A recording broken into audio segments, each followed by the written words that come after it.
Hi, this is Jennifer Restauri Dickinson from the Stark Museum of Art, and I am thrilled to welcome you here today for our Lunch and Look at Home program.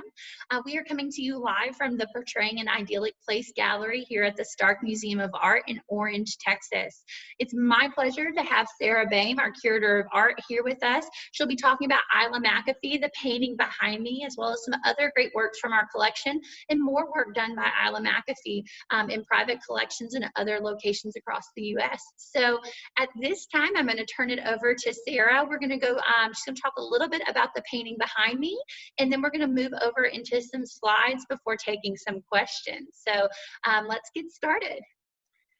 Thank you, Jennifer. So I'm so grateful to Jennifer Restauri Dickinson, our Curator of Education, for setting up this program, and Rebecca coordinates our outreach, for helping us in the practices and setup, and to the Stark Foundation for making this presentation today and all that we do possible. And I'm going to thank the audience for joining us today as we venture into this new way of working. We have done Lunch and Look in the past, and we want to encourage people to learn, to enjoy art, and to look carefully at art.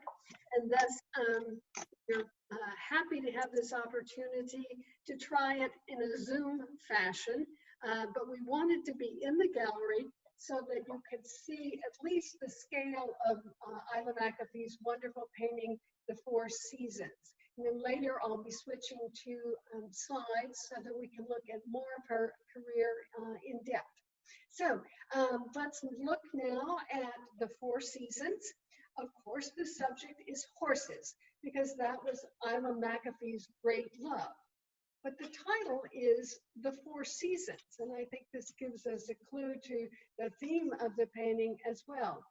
She goes through the seasons of spring, summer, autumn, and winter in her composition.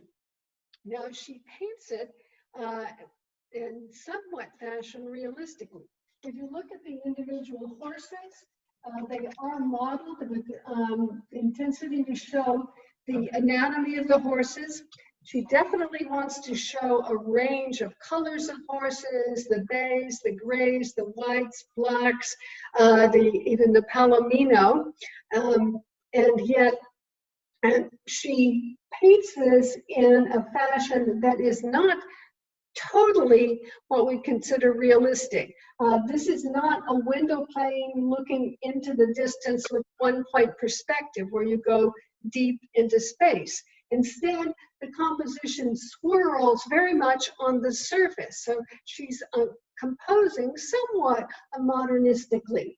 She starts in the lower left with spring. We see she chooses the colors, the very light green with yellowish tones. She has white plum blossoms that are bursting into bloom. They're white, but if you look closely, the white is a yellowish white, a warm white. Then we proceed into summer, where the horses are gathered around, and one very dramatic bay horse with framed by an almost yellowish highlight. Here the greens are much richer and deeper and give the sense of the glowing vegetation of summer.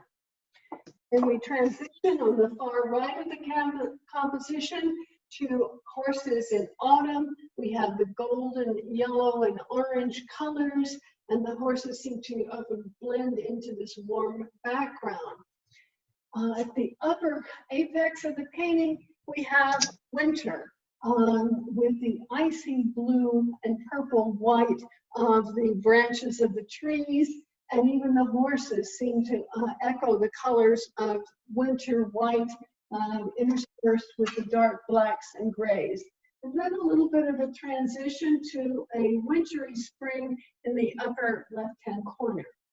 Now, I think the composition gives us a sense of the theme of the painting in that it flows in a counterclockwise fashion.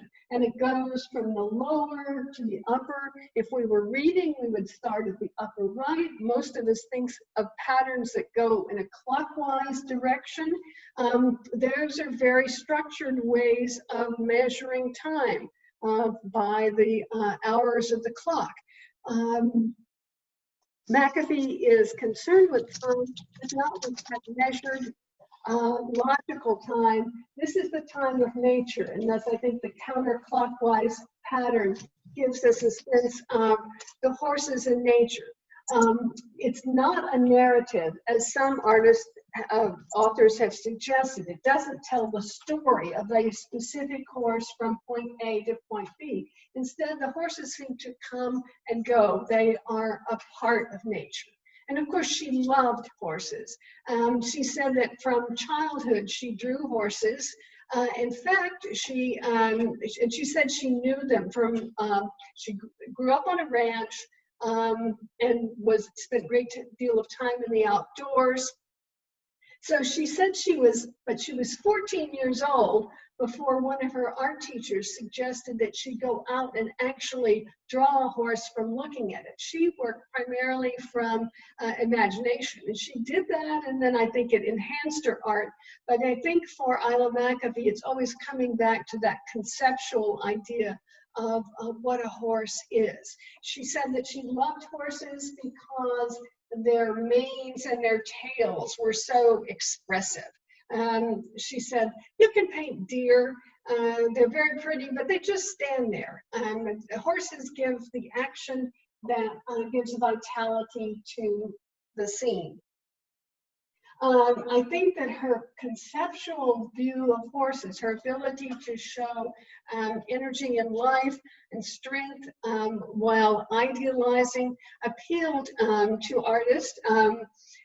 Walter T. Foster described her horses as having a fairyland quality as well as strength. And I think that that fairyland quality is part of the appeal. It also is part of the sense that she can sometimes regularize or idealize her horses too greatly. But the conceptual aspect appealed very much to Foster, so much that this artist, author, and entrepreneur, Walter T. Foster, chose Isla McAfee's painting of the Four Seasons as the cover of his book, How to Draw Horses.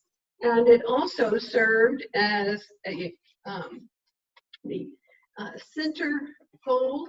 Isla McAfee was a center artist, and Walter Foster said when he saw this painting, he knew that he had to have it for the cover of his book. Foster wrote a series of how-to books. He wrote How to Draw Horses, he wrote How to Draw Dogs, Flowers, Seascapes. All of these were aimed at an amateur or beginning artist to give them friendly encouragement and a way to follow very simple, progressive lessons to find success as an artist. And thus, McAfee's work was very appropriate for him. I want to look now at a close-up of Foster's method so you can see how her painting fits into his project. And Jennifer, we will switch then to the slides because we're fortunate to have the Foster Publishing Company gave us permission to scan some of these images so that we could use them in the talk and look directly at them, as opposed to trying to hold up a book as I did with our centerfold. Yes, here we go. This is the first page of Walter Foster's book of How to Draw Horses. And you can see that he does a progression working conceptually, draws simple lines that the viewer can then follow and start to add shading. And I think for this reason, that McAfee's work greatly appealed to Foster. She used her lifetime knowledge to construct her paintings, and Foster responded to that, although he would later in the publication recommend that people look at horses directly. And he also drew upon other works of art. Through his early books, he used examples of other artists as continuing inspiration. Okay, just a second. All right. One moment, please, guys. We should be able to forward this. Then we'll go to the next slide. As in his book, he also included reproductions of 2 sketches that Isla McAfee made for the first seasons. He obviously asked her to send them to him, and since we have a great interest in drawings and methodology, I wanted to include these as well. This is her first sketch of the 4 seasons, and you can see she has worked out the basic swirling composition. This is often how artists think out a large composition, because she's got her main groupings. She has a couple of color notes, the dark greens for summer and the lighter greens for spring. And then the second drawing that she showed him was a detail for the horses in winter. And she had changed that grouping to make it more of a pyramidal composition with the dark horse at the center and apex. And that gave a great solidity to this. So she worked out a few of her ideas, but she said that often that as soon as I have the idea worked out in the general arrangement, I start on painting as soon as possible to save all the inspiration for the final work. So she would make a few drawings, but really work things out on the canvas. Now, even so, she continued to draw throughout her career. And this is one of her drawings of horses from about 1980, we think. A pen and ink and watercolor on paper. You can see her very lively use of line to set up the contours of the horses, the indications of the shape of the animals, and a little shading with her lines, and then the watercolor washes put on in broad brush strokes give a sense of color as well. And then another, oh wait, I'm gonna go back and just mention, this drawing is in our special exhibition, The Drawing Experience, so you will have an opportunity to see it when we reopen again to the public, which should be October 7th. So we hope that you'll come and see the 4 seasons as well as the horses. Other types of drawings that she made were almost caricatures, as we see here in the rodeo scene, which is a lively depiction of events from a rodeo in a very almost cartoonish or caricature style, drawing on her Western heritage. So I want to look a little at the life and career of Isla McAfee because I think she provides an emblem of inspiration for all of us. She is a woman who faced adversity in her life, both from personal circumstances and from the times and what was occurring in history at that point. And she always seemed to face the adversity with great cheer, and I think she serves as an inspiration for all of us. She was a very often independent artist. We see her here photographed in her studio with her palette and brushes in front of another one of her paintings of horses. And this was from a book that she wrote, Indians, Horses, Hills, etc., which was a collection of her poetry. She wrote poetry, and she illustrated her poems with line drawings. Her history shows us how she was independent, and that resulted from her background as well as the influences that guided her. Isla McAfee was born in 1897 in Gunnison, Colorado, and she loved Gunnison, and in her book she wrote a paean to Gunnison, Did You Ever Hear of Gunnison? Which actually is many, many verses talking about the virtues of Gunnison. It's, did you ever hear of Gunnison? It's way up there in thin, clean air. And this was particularly important to her development, her ideas. She was very much a Westerner, and remember, places like Colorado gave women the right to vote before they were admitted to vote in the national elections. She was born outside a ranch in Colorado, and she rode a horse to school all her years of elementary and high school. She had very influential art teachers in her high school, and then after graduation, she went to Los Angeles for 1 year of study at the Westlake School and the Haas School, and then she returned to Gunnison and went to college at what was then called Western Normal School. It's now Western Colorado University. The teachers that she had there, she maintained relationships throughout her life, and they were obviously important to her.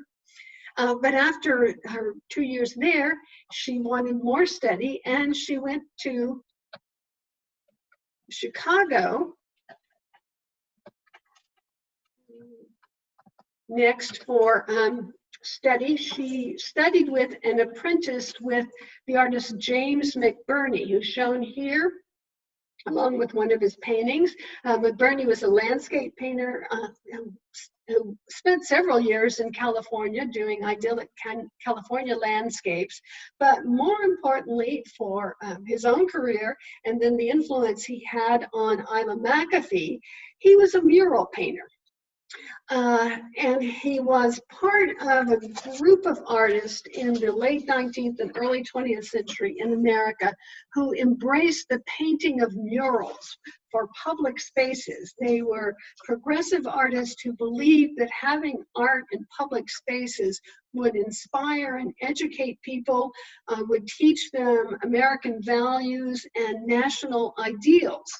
And he was fortunate in the Chicago and Midwestern area to be able to get commissions to do a number of projects, such as he did murals for an elementary school in the Chicago area.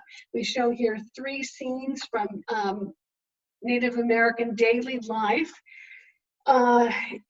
The art students that he had, such as Isla McAfee, would assist on these projects, and thus they learned to paint by doing, and they also learned his ideals for public art. In this case, he was doing murals that would be appropriate for an elementary school, using Native American subjects shown in doing everyday tasks.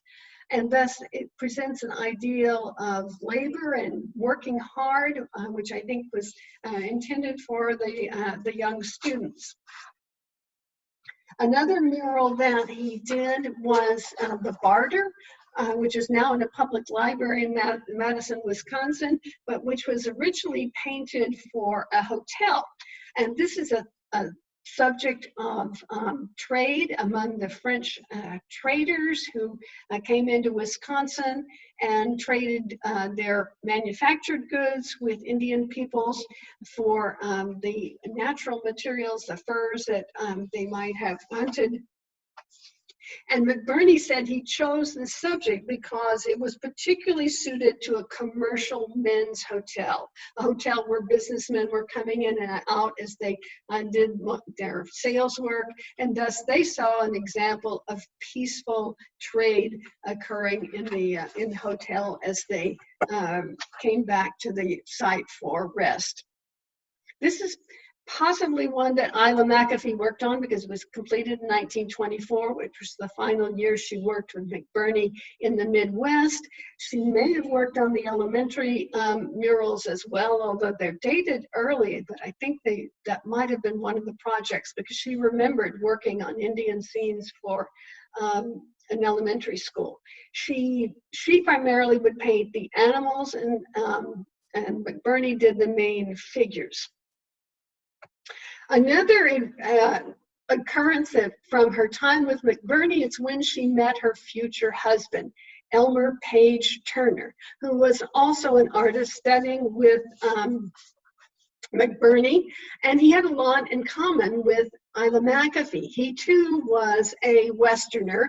He was born in Wyoming, and for my Wyoming friends, I've been able to find that he was born on a ranch somewhere between Rawlins and Casper, which is a very large swath of land, but that's where we can pinpoint it. Maybe it was a really large ranch. He moved to Greeley, Colorado when he was a child with his family, and he basically grew up in Greeley, Colorado. He served in the U.S. Army in the infantry during World War I and was unfortunately wounded during combat. Returned to the United States. He taught high school in Fort Collins, Colorado, but then wanting more study, he traveled to Chicago to study with McBurney, and that's where he met Isla McAfee. This photograph was taken a little bit later, and I want you to notice the Siamese cat in the background. He and Isla McAfee had a Siamese cat named Sanka, and that was known for performing tricks. Isla taught it to do all kinds of tricks like playing the piano and catching objects, moving them. And she would collect donations for the First Presbyterian Church from her friends and acquaintances who would be so amazed by a trained Siamese cat. So a little bit of her family humor in a digression. But I want to return to Isla and Elmer Page Turner's life. They married in 1926 in Colorado, and then joined McBurney in a trip to California where they all painted murals there. On their way to California, they stopped in Taos, New Mexico. We could say that they visited Taos on their honeymoon, and they were, like many people, enchanted with New Mexico and determined that they would return. And in 1928, they returned to Taos and chose to settle there. Isla said her husband was not shy. He walked around and knocked on the doors of artists who were living there in the Taos art colony and introduced themselves, and they immediately entered into the community of life in Taos. And I think, of course, Taos was a wonderful environment for Isla and Elmer Page Turner. It was a colony where artists had gathered. The Taos Society of Artists had begun to take works of art from New Mexico and exhibit them throughout the United States. It's believed that Isla McAfee saw a Taos exhibit that inspired her to want to visit there. By the time Isla and Elmer moved to Taos, the society had been disbanded, but there were still so many artists living in the area that she could learn from, as you see in this painting by Ernest Leonard Blumenschein, Ourselves and Taos Neighbors, which includes portraits of many of the important artists in New Mexico, including Blumenschein, his wife Mary, and his daughter Helen, who became a close friend of Isla McAfee's, and later in life, Isla and Helen would go on sketching exhibitions together. Blumenschein's painting also includes a portrait of Mabel Dodge Lujan, an artist, author, and socialite who invited many artists and literary artists to New Mexico and added kind of a bohemian aspect. She invited Georgia O'Keeffe, and so the village of Taos was brimming with artists and with artistic influence and with women who played important roles in the arts. And I think that made it a welcoming environment for Isla McAfee especially. This is a portrait of Isla and her husband Elmer. That was published in the book by Mabel Dodge Lujan, and they're shown in their studio, the White Horse Studio. Isla and Elmer built their own house and studio and operated as the White Horse Studio for the works of both of the artists. Unfortunately, Elmer would succumb to a paralysis, and Mabel Dodge Lujan wrote a little bit about that and also just about the the couple's demeanor. She said, in the house, she said, the rooms are full of color from the paintings of Isla and Elmer. The sun streams into the house all day. I don't know a happier place to go for a visit, and they welcome one and all who knock at the door. Who says people have to suffer? There is a lesson to be learned here. Elmer, who painted this beautiful work, The Padres Gate, eventually had to give up his painting career due to paralysis. It was a neurological disease that was possibly related to being wounded in World War I, and possibly genetic. Former director from the Stark Museum, David Hunt, interviewed Isla and also Virginia Summers, an art dealer, who said that Isla had knew that Turner had been sick before they married, and that she was advised by his doctors not that he would become an invalid. And she married him anyway. And I think this shows, if this is true, that it shows some of the fortitude of Isla McAfee and the romance of McAfee. No sooner did they settle in Taos in 1928 than, of course, the Depression hit the next year. And Taos, even in the small village with a fairly low income needed for a standard of living, was affected by the tourists drying up and not having the opportunity for artists to sell their paintings. So McAfee was fortunate that she was able to participate in several projects of the New Deal. Through a United States government patronage, she was able to sell some of her paintings, such as this beautiful painting of mountain lions, which was acquired by the government for the U.S. Department of Labor. Isla said it hung outside the office of Secretary of Labor Frances Perkins, and I think she was particularly proud of that. It eventually now has become acquired by the Smithsonian American Art Museum in Washington, D.C. The New Deal projects provided work relief for artists during the difficult time. Holger Cahill, who was national director of one of the federal programs, said that it's a movement which maintains art is a vital functioning part of any cultural scheme. It shows art is not a matter of rare, occasional masterpieces. This again was the ideal of art for the people.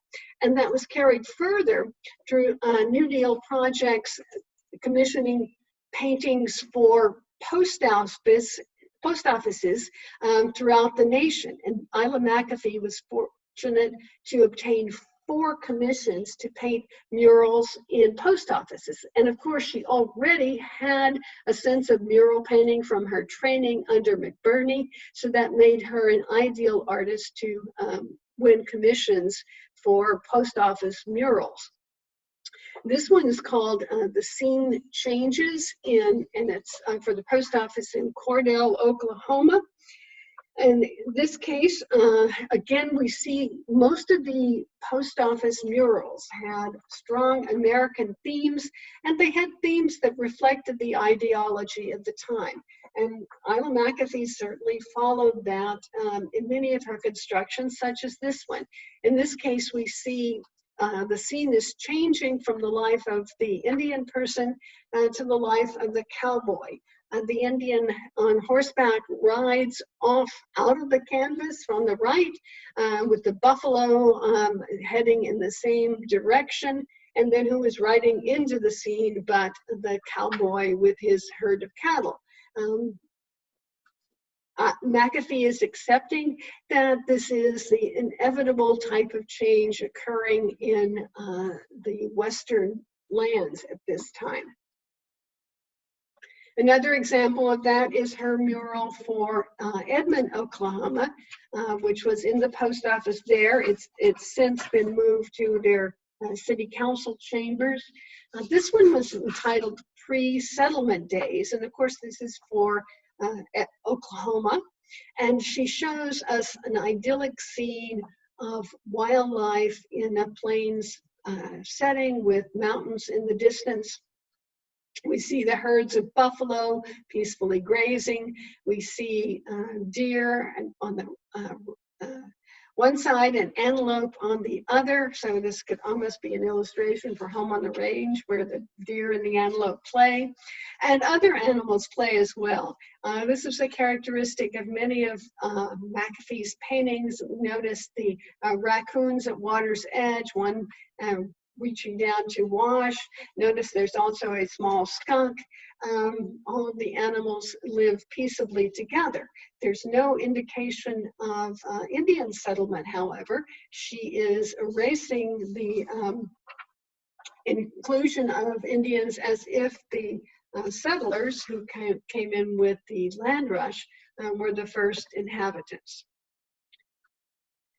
She researched her subjects and tried to provide mural subjects that were appropriate for the particular location. For the post office mural in Clifton, Texas, which is relatively near Waco, she did Texas Longhorns, a vanishing breed, showing a herd of Longhorn cattle in blue bonnets, with one large Longhorn above the scene, Longhorns in action with their horns locked. She would continue to paint Longhorns, and throughout her career, we'll see some more later, and she did say that she planned, for her mural painting, she did have to plan the compositions out, and so she would work out the main scheme in the drawing before she did the final work. Now, these were paintings that she could do in her studio in New Mexico. She was not painting directly into wet plaster on the wall like a Renaissance mural. She was painting on canvas. In her studio, she would suspend large canvases from the ceiling, paint, then roll them up, and they would be shipped to location. And then she would actually go to the location to supervise the installation. She would have to work with some local artists to do the final installation. This wonderful shot shows you the setting in the post office, where you can go today and see the post office mural. A friend of Jennifer Dickinson's made this photograph for us just a few days ago. Her friend and her daughters love to go to the post office and look at the mural, and to notice, especially this picture will give you a little better picture, in the lower right hand corner, the skunk and the Longhorn looking rather apprehensively at the small skunk. McAfee loved to do little details like that. Then the final post office mural she was able to do was for her very own hometown of Gunnison, Colorado, where she painted a scene of the wealth of the West, and she showed typical views of wealth in the cattle coming to drink at the river, and the miner in the lower left who is panning for gold. But it's clear from her writings and her affection for Colorado that she also saw the West and Colorado's wealth being in nature itself, the beauty of the mountains, the trees, the streams, the waterfalls. This was the true wealth of the West. And this is a theme, of course, during the Great Depression, in which McAfee was able to find work through the wonderful federal program that provided opportunities for artists. She continued to need to find creative ways to make income. Of course, shortly after the Depression, it was the Great World War, which took the resources of the government and people toward war efforts.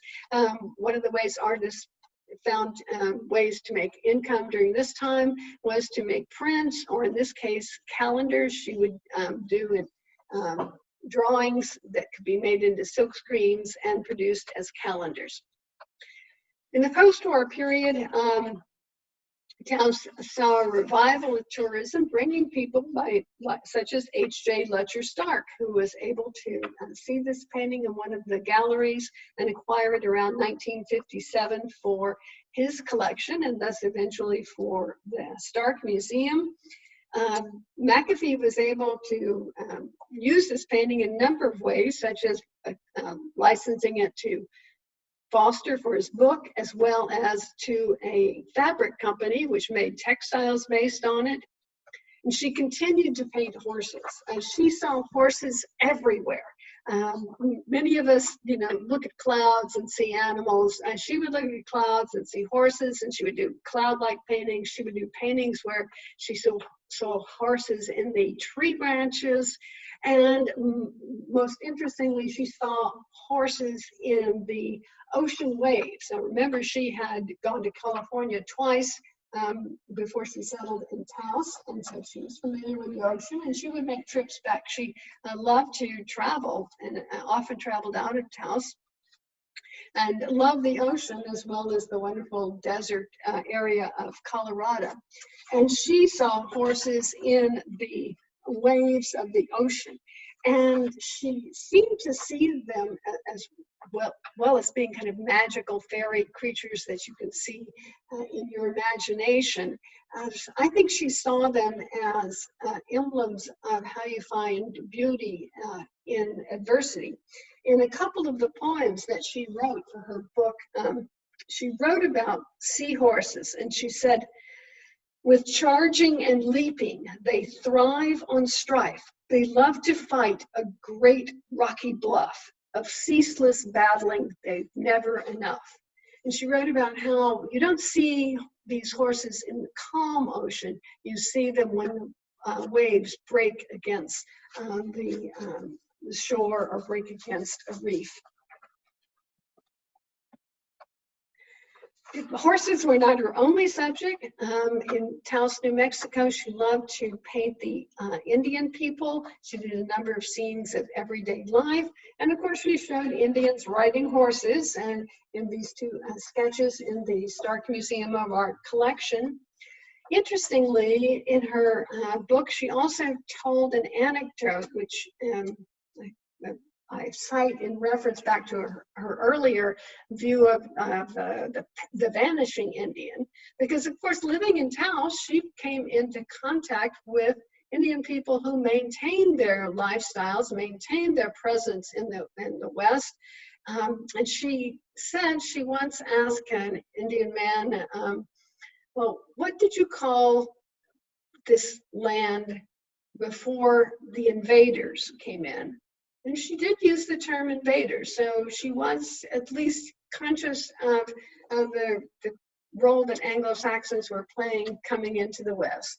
And she said that he replied as to what he called the land, called it ours. So she could relate that concept of prior ownership and prior presence in the land that maybe was omitted in some of her mural paintings. Another subject, of course, that she loved from, we saw that in the mural painting, was Longhorn cattle. And through the patronage that she had with Lutcher Stark and his wife Nelda Childers Stark, she forged a friendship, and she actually came to Orange, and she painted in Shangri-La, where H.J. Lutcher Stark maintained his herd of about 40 Longhorn cattle.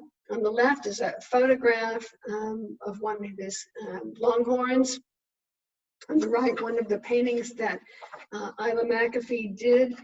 She said, "I just like Longhorns, almost like horses, longer legs." She noted that they have different personalities and different markings, and I think that's part of what appealed to her. She did a series of paintings of Lutcher Stark's Longhorn cattle. Here's another photograph that really shows you the cattle in Shangri-La. And then one of her paintings on the right. Now, she painted his actual Longhorns, but she put them usually in New Mexico settings. She must have gone back and finished the compositions in her studio. She did talk about riding in a car through Shangri-La and sketching the Longhorns, but most probably finished this back in the studio where she was surrounded by the rabbit brush and maybe the aspen trees in the distance. did wonderful groupings. You can see the markings that influenced her in paintings like Coming for Water and Siesta. And then her very large work, Just Curious, which again goes back to the idea of the bucolic landscape and the animals living in conjunction with nature and with each other peacefully. Here the coyotes are just curious. Neither the longhorns nor the coyotes are threats to each other. I think that Anna McAfee, throughout her life, even though she faced adversity in the Great Depression, in the conditions after World War II, she was able to rise above it and find ways to maintain her career, especially as a woman in a time when women artists were often not taken seriously. She faced the personal adversity of her beloved husband becoming paralyzed, and she thus became the breadwinner for the family. And yet she was known from throughout her career for being a cheerful and happy person. I think just the strong individual characteristics of her personality may be enhanced by the adversities that she felt. She maintained that, and I think in that way that she is an inspiration for us all, whether we're artists or non-artists, in the way that she was able to craft a life and a career. Thank you. I'm going to turn it over to Jennifer, who will check the chat box and see if we have specific questions to consider. No specific questions at this time. Please feel free, if you'd like now, to unmute. And if you have questions for Sarah, she, I know, is more than happy to answer them. So please, if you have questions, we'd love to hear those. And we'll just give it a minute, and if you're, we can put that on screen. Gallery. Hi, Sarah. This is Marie. Really good lecture. Thank you very much. My question is, when I keep seeing this 4 seasons, I couldn't help but think about the Lascaux cave paintings with some of the horses. Have you, I don't know, it's really weird and very tangential, but that one horse, like the horse's head in the center, just the head, and then the overlapping horses in the fall part of the panel, it really, I don't know, there was something there that connected me with these cave paintings from long ago, and that who knows what they were really painting, but this cycle of life that seems to come through in the cave paintings there. I think that's a good connection. I don't know of any direct influence. I said she traveled a lot. I don't remember if she went to France, but I think you've latched on to a good stylistic comparison in that she is aiming for that same kind of vitality and trying to capture it in her paintings that the cave painters did. And I'm delighted to have Dr. Marie Watkins today. She is a friend and colleague and an authority on Joseph Henry Sharp. So we share a love for the artist of Taos. Thanks, Sarah. Anything else? Anyway, I was going to ask the audience. So, were you familiar with the post office mural concept and with the New Deal art projects? And is this a lesson for our time? This is Karen Nichols. Yes. Thank you so much. This has, I occasionally have to force myself to find some way to use my lunch rather than sitting at my desk and working through it. And so when I saw this opportunity on Facebook, I thought, well, this is fascinating. I'm at Lamar University. Lamar has, the last several years through Mrs. Evans during her lifetime, has developed and increased our public art collection here on campus. And although I've always had kind of a vague interest in art, being here at the university and being a colleague of Kim Steinhagen's and her leadership in our public art collection has really gotten me interested in art in general. And of course, we have Keith Carter and we have amazing alumni through our art department. But I'm ashamed, to say that as long as I've lived in Beaumont, I have never been to the Stark Museum. I've been to the theater. I've worked with the Stark family many years ago in another lifetime capacity, but I never, I guess, thought that it would hold an interest for me as Western art.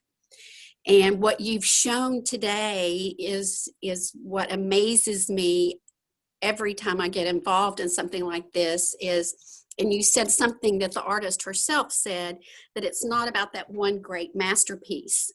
It's about that constant interpretation of everyday life.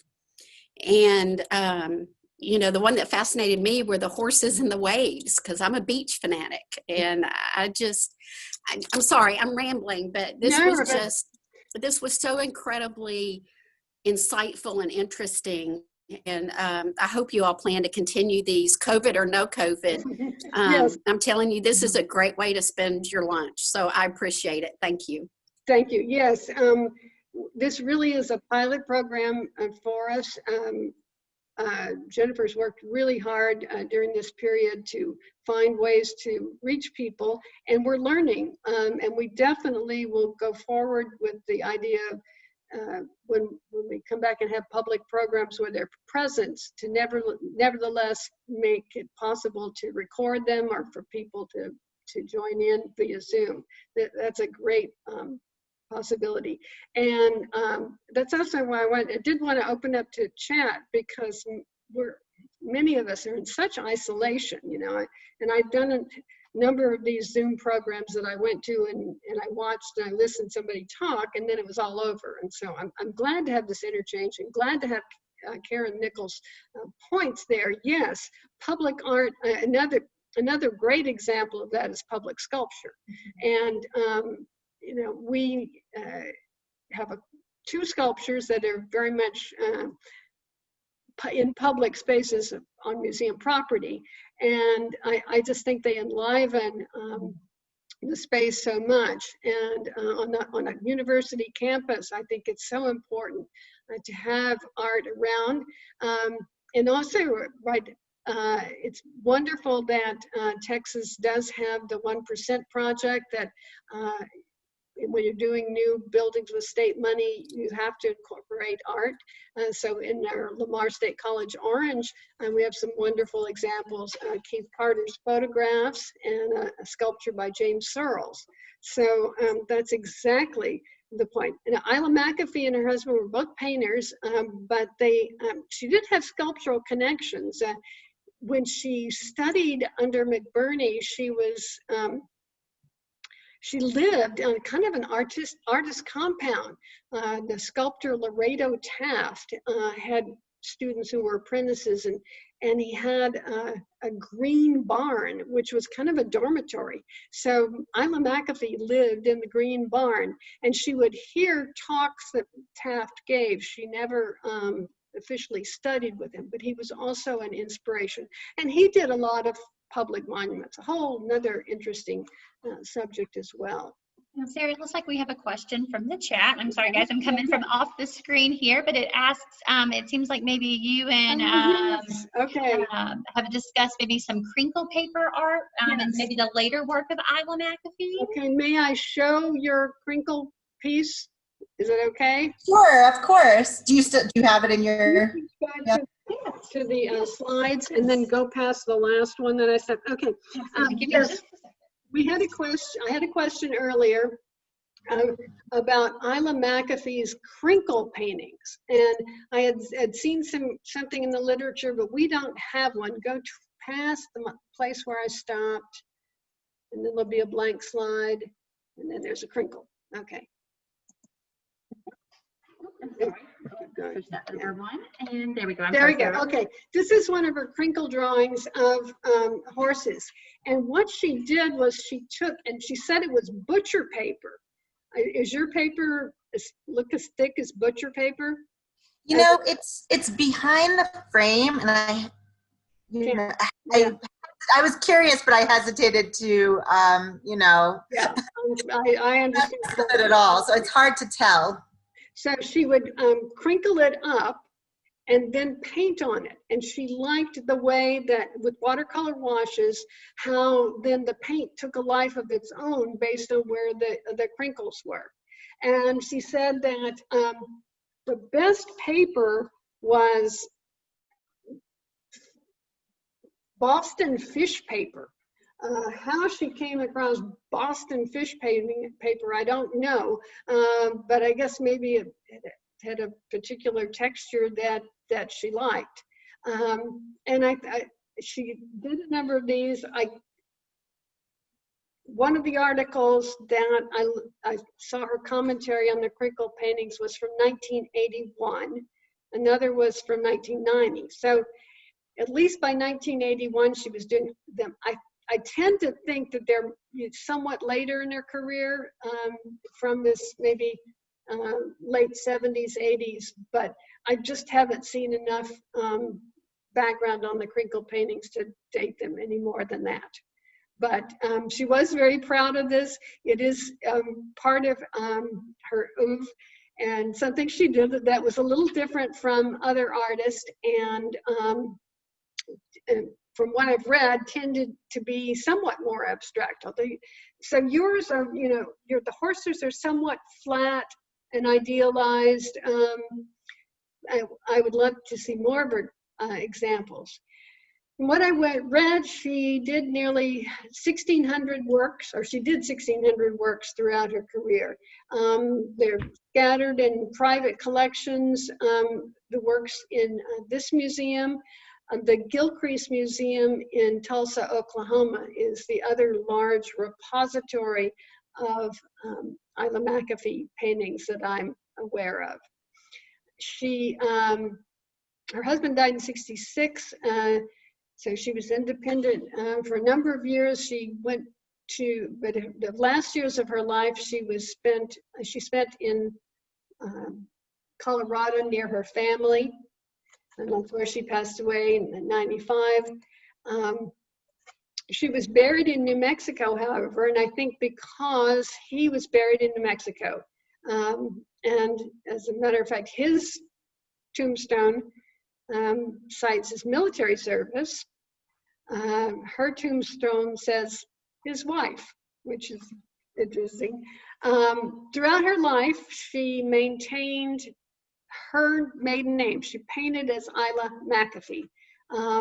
She socially was often referred to as Isla McAfee Turner, but I think it was important to maintain that artistic career naming.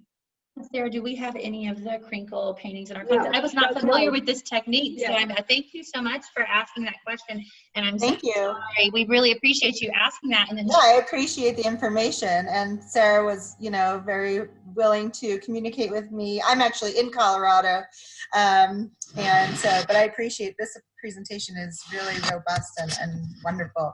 I'm wondering if you plan to offer the recorded sessions on your website to the public? Because I think my husband would love to see this. He just wasn't I'm going available. to turn this just a little bit, and hopefully, can you hear me okay with my mask on? Yes. Okay, perfect. I just wanted to make sure I wasn't too muffled. Absolutely, we plan to offer this. We recorded, that's why we're recording it today. It'll probably be early next week. It'll go up. We'll share it most likely on all of our social media. It'll also be on our website, and I would assume link to our works by Isla McAfee when we can on our digital collections database. So there will definitely be access to that. The best way to get information about programs for us or these resources is either to visit us at starkmuseum.org. We have a great Museum at Home tab where you can access this. Or our museum Facebook, Stark Museum of Art, has all the up-to-date information about what's happening here at the museum. Thank you. Oh, you're very welcome. So great question. That was a beautiful segue. I was just thinking about that. Well, before we wrap up, it's 1 o'clock now. I have a brief, just a couple questions. If before you leave, you will answer these questions. It's not going to give me the opportunity to do that. So we're going to just say goodbye today, and I apologize for that. Thank you so much for joining us. I hope that you've enjoyed it. I have learned so much along this process, and I'm so excited that I had the opportunity to collaborate with Sarah. We had such a good time. Like I said, she was practicing this lecture, and she mentioned the Clifton Museum, and I literally gasped out loud because I had a girlfriend who lived in Clifton who would be able, I knew, to get us a current photo. So I have learned a lot along the way with this too, and I can't wait to do this again, Sarah. Thank you so much for working with me on this. All right, thank you so much. Have a great afternoon, and we will see you again soon, guys. Bye-bye.